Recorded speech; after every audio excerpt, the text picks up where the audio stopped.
নেতাজি যা পারেনি তা করে দেখিয়েছেন মমতা বন্দ্যোপাধ্যায়। মমতা বন্দ্যোপাধ্যায়কে একেবারে নেতাজি সুভাষচন্দ্র বসুর সঙ্গে তুলনা করা হলো, যা নিয়ে রাজনৈতিক মহলে চর্চা শুরু হয়ে গিয়েছে। তৃণমূলের পুরনো সৈনিকদের মধ্যে একজন হলেন কুণাল ঘোষ। দলের রাজ্য সাধারণ সম্পাদকের দায়িত্বও রয়েছে তার কাঁধে। সম্প্রতি সেই নেতা বলছে, কংগ্রেস রাজনীতিতেও দেখেন, খুব সত্যি কথা বলতে নেতাজি সুভাষচন্দ্র বসুও ভিন্ন দল করেও দলীয় রাজনীতিতে সফল হতে পারেননি। তিনি একজন ঐতিহাসিক বিপ্লবী, তবে সংসদীয় রাজনীতিতে দল তৈরি করে ব্যর্থ হয়েছেন। নেতাজির পর এদেশের প্রয়াত প্রাক্তন রাষ্ট্রপতি তথা প্রখ্যাত কংগ্রেস নেতা প্রণব মুখোপাধ্যায়ের সঙ্গে মমতার তুলনা করলেন কুণাল। তৃণমূল নেতা বলছেন, প্রণব মুখোপাধ্যায় দল তৈরি করে ব্যর্থ হয়েছেন, ফলে বাংলার মাটিতে আলাদা দল তৈরি করে যদি কেউ সফল হয়ে থাকেন তাহলে তিনি একমাত্র মমতা বন্দ্যোপাধ্যায়।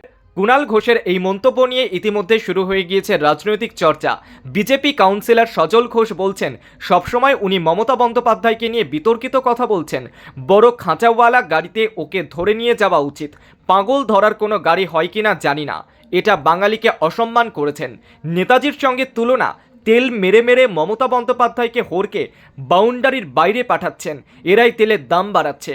কুণালের এই মন্তব্যের তীব্র সমালোচনা করেছে বাম কংগ্রেসও।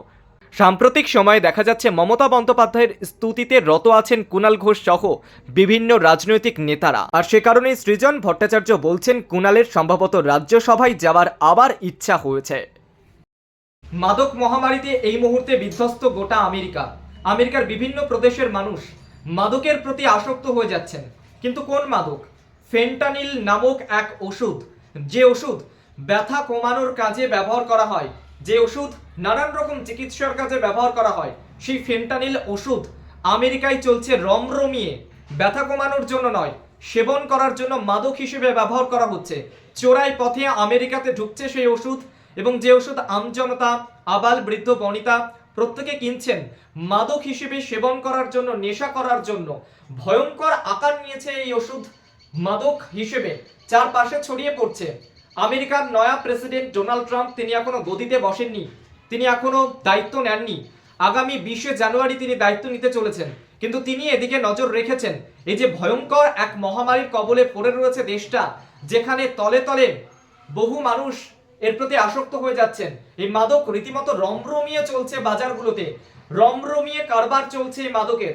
সেই বিষয়ে আমেরিকার নয়া প্রেসিডেন্ট তিনি নজর রেখেছেন। কিন্তু বিষয়টা হচ্ছে, এই মাদক কোত্থেকে আসছে, যে কারণে এত মানুষ এই মাদকের কবলে পড়ে রয়েছেন? উত্তর হচ্ছে চীন। চীন থেকে এই মাদক ঘুর পথে আমেরিকাতে ঢুকছে, এবং যা মানুষের হাতে হাতে পৌঁছে যাচ্ছে, এবং যে কারণে মৃত্যু হচ্ছে প্রতি মুহূর্তে। বহু মানুষ মারা যাচ্ছেন এই মাদকের কারণে, ঠিক যেন মাদক মহামারীর কবলে পড়ে রয়েছে দেশটা। ফেন্টানিল নামক ওষুধ, যে ওষুধ অত্যন্ত গুরুত্বপূর্ণ রোগীর ক্ষেত্রে, যে রোগী নানা রকম সমস্যায় ভুগছেন, সেই রোগীর জন্য এই ফেন্টানিল ওষুধ অত্যন্ত জরুরি, অত্যন্ত গুরুত্বপূর্ণ। আর সেই ওষুধ দিয়ে নানান রকম ভাবে সেবন করা চলছে, রমরমিয়ে নেশা চলছে, যার মাথায় পৌঁছতে চাইছেন একেবারে ট্রাম্প, একেবারে গোড়া থেকে সমূলে উৎখাত করতে চাইছেন। যে কথা বলছিলাম, চীন থেকে ঘুরপথে এই ওষুধ ঢুকছে আমেরিকাতে, যেটা কার্যত নিষিদ্ধ করতে চাইছে সরকার, কারণ এর কবলে দেশের আম জনতা, যুব সম্প্রদায় ভুগছে, এর কবলে পড়ে রয়েছে। আপনাদের জানাবো, গত বছর ৭৫,০০০ মানুষ এই ফেন্টানিল সেবন করার কারণে আমেরিকাতে মারা যায়। ইউএস হাউস কমিটি তাদের মতে 18 থেকে 45 বছরের বেশি মানুষের মৃত্যুর কারণ এই ফেন্টানিল।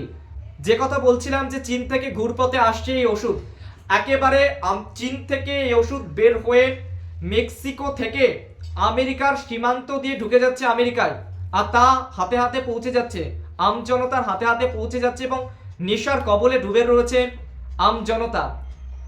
বহু মানুষের কবলে পড়ে মৃত্যুর দিকে ঝুঁকে যাচ্ছে।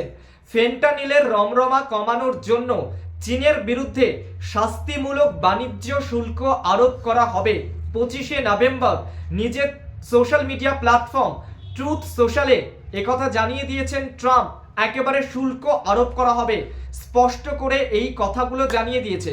আর এই ফেন্টানিল ওষুধ এত ভয়ঙ্কর, এত মারাত্মক, যার প্রভাব হেরোইনের থেকে 50 গুণ বেশি শক্তিশালী। এই ফেন্টানিল ওষুধ মরফিনের থেকে 100 গুণ বেশি শক্তিশালী, যা দিয়ে ভয়ঙ্কর ভাবে নেশা চলছে, নেশার কবলে ডুবে রয়েছে আম জনতা। এমনটাই জানা যাচ্ছে বিভিন্ন সংবাদ মাধ্যম সূত্রে। আমেরিকার প্রেসিডেন্ট নয়া প্রেসিডেন্ট এ বিষয়ে যথেষ্ট চিন্তান্বিত। এই বিষয়টা নিয়ে তিনি ভাবছেন। চীনকে এ বিষয়ে দোষারোপ করা হলেও চীন কিন্তু সেই দোষারোপটা স্বীকার করছে না। চীন পাল্টা আমেরিকার কাঁধেই দায় চাপিয়ে দিচ্ছে। যদিও আমেরিকার সঙ্গে চীনের এ বিষয়ে নানান রকম আলোচনা হতে পারে, বহু কথাবার্তা হতে পারে, এমনটাই আন্তর্জাতিক বিভিন্ন মহল মনে করছে। ট্রাম্প ক্ষমতায় আসার পর এ বিষয়ে বিস্তারিত আলোচনা হবে চীনের সঙ্গে, এমনটাই মনে করা হচ্ছে। এক তথ্য দিই আপনাদেরকে, 2019 সালে 1154 কিলোগ্রাম মাদক উদ্ধার হয়েছিল আমেরিকার সীমান্ত থেকে, আর 2024 সালে দাঁড়িয়ে এবছর 12,247 কিলোগ্রাম উদ্ধার হয়েছে এই মাদক। সংখ্যাটা কোথায় পৌঁছেছে একবার ভাবুন। যেখানে 1154 কিলোগ্রাম উদ্ধার করা হয়েছিল, সেখানে এবছর 12,000-এ পৌঁছে গিয়েছে। লাফিয়ে লাফিয়ে মাদক পাচার বাড়ছে। এই মাদকগুলো আমেরিকায় সরাসরি কিভাবে ঢুকছে? না, সরাসরি নয়, ঘুরপথে তো ঢুকছেই, তার পাশাপাশি বিভিন্ন খেলনা, বিভিন্ন বিদ্যুতের যে সরঞ্জাম সামগ্রী যেগুলো ঢুকছে আমেরিকায় চীনের তরফ থেকে, সেই সরঞ্জামের মাঝখান দিয়ে এই মারাত্মক ওষুধ, এই মারাত্মক নেশা দ্রব্য আমেরিকাতে প্রবেশ করানো হচ্ছে, যা পৌঁছে যাচ্ছে আমেরিকার আমজনতা, আমেরিকার নেশাগ্রস্ত মানুষের হাতে। যা নিয়ে চিন্তিত আমেরিকার নয়া প্রেসিডেন্ট, ভাবিত তিনি। এই বিষয় নিয়ে আমেরিকার সঙ্গে চীনের বৈঠক হতে পারে, এমনটাও সূত্রের খবর কেমন লাগছে তা জানান আমাদের কমেন্ট সেকশনে। সেই সঙ্গে থাকুন, সাবস্ক্রাইব করুন আমাদের ইউটিউব চ্যানেল।